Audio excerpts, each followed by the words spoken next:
what's up? Welcome back. I was just digging through some old footage working on a totally different project, and I realized that I still had an old video of me speaking at an ostomy-related conference, sharing some of my ostomy story. And no, this wasn't at the UOAA conference that I keep on talking about. It was a different conference in Las Vegas in 2019. Yes, that was a while ago. It's actually kind of crazy how long ago that was. Anyway, at the time, I was working for an ostomy company. I was doing social media for them and helping new ostomy patients one-on-one. It was pretty cool.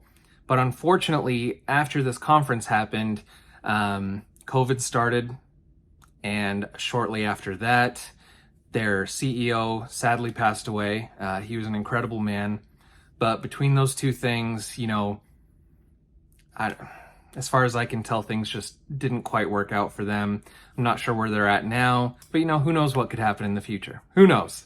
And I'm really only bringing any of that up to give a little bit of context, and because I can't really share this video without you seeing their branding and everything. So it is what it is. Now, even though I had grown up performing and presenting and doing things like that throughout my life, this was the first time I had ever been asked to speak, do a TED Talk style speech at an event like this, and it was awesome. It was so much fun.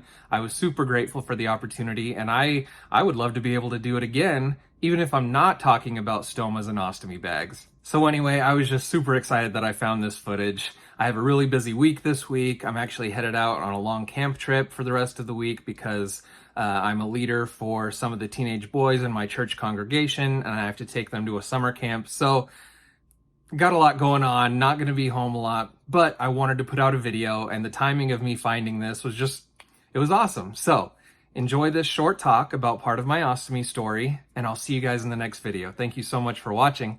Bye. Nathan Hadlock. Really quick, if you were here for the fashion show and you saw the slideshow of me, you learned more about me in a minute and a half than any of my friends or acquaintances in the last 31 years. And I shouldn't have said these 2 points. Anyway, so thank you for all being here. This is awesome. I love that we are able to do this. Now let's just dive further into my life. So, I was born, and no, let's go back a little bit further. Well, no, skip ahead.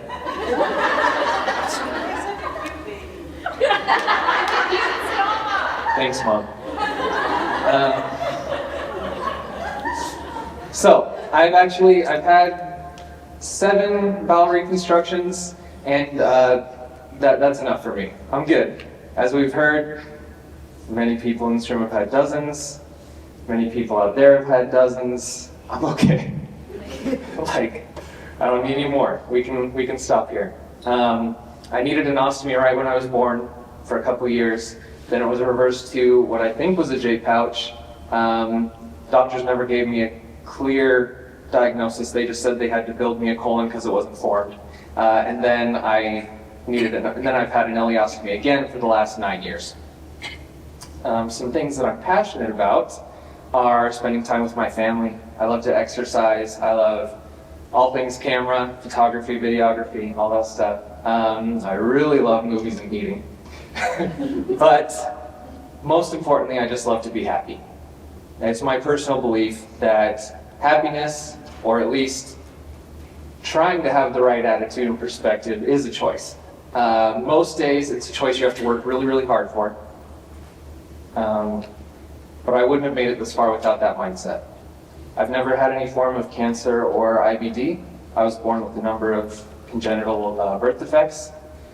Growing up, I was uncomfortable or in pain pretty much every single day. We had no idea that even after my excellent surgeries as a baby, a lot of my GI muscles and nerves weren't working. But I did know that life with my body was really annoying. As the years went on, I met lots of other doctors and surgeons, and they all said everything looked wonderful. And so I thought that I was just really bad at handling my life. You can relate to that in other areas too. I'm just I don't know. No matter how much shape I got, I always had a giant distended belly, I couldn't trust most of my farts, if you know what that means. And if you don't, the person next to you does. So.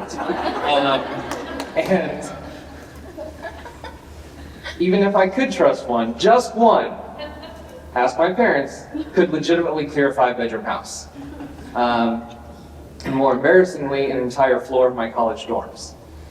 But I continued but I went through all the normal phases of growing up, having fun, trying to fit in, trying to be well-rounded, facing a few depressing times. But I was always working hard to be enthusiastic and happy.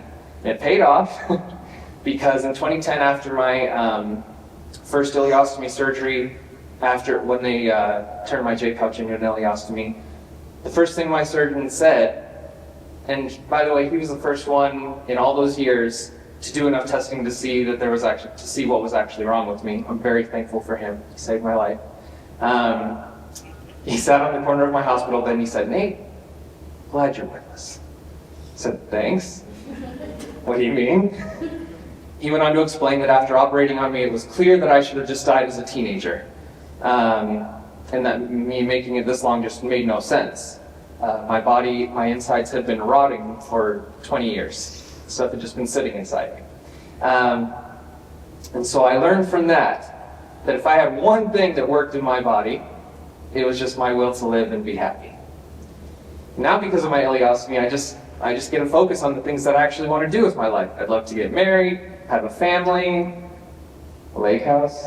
I have a dream of making a living from my artistic endeavors. I've never been open about my ostomy life. And that's mainly just because I wanted to be known for other things. I didn't really have a problem with it. I wanted everyone to know the other stuff about me. And if that came out, it would come out later.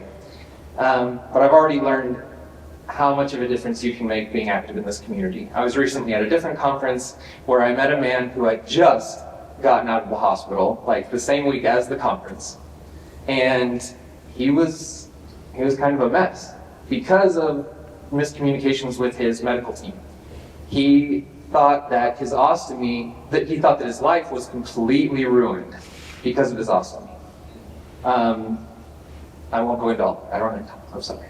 That's the problem. We all have thousands of stories. Anyway, myself and a few others befriended him, and helped him understand what life with an ostomy would actually be like, and helped him clear some things up for him. Within a couple of days, he was a completely different person in a good way, and he maintains that positive outlook now. He actually came to Vegas like a week early, and he's been out hiking with his family and stuff, and he's already put on tons of muscle, and he's awesome.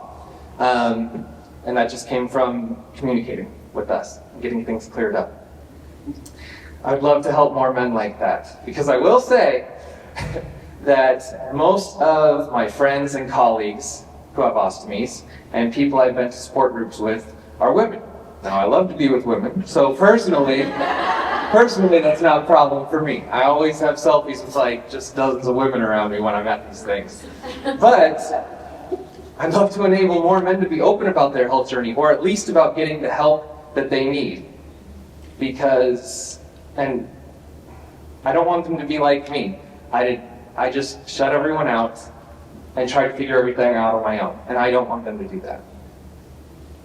Going forward, last thing is I'm just excited to be a part of a movement where patients can be more confident, and medical professionals can understand them more fully and find better solutions even faster.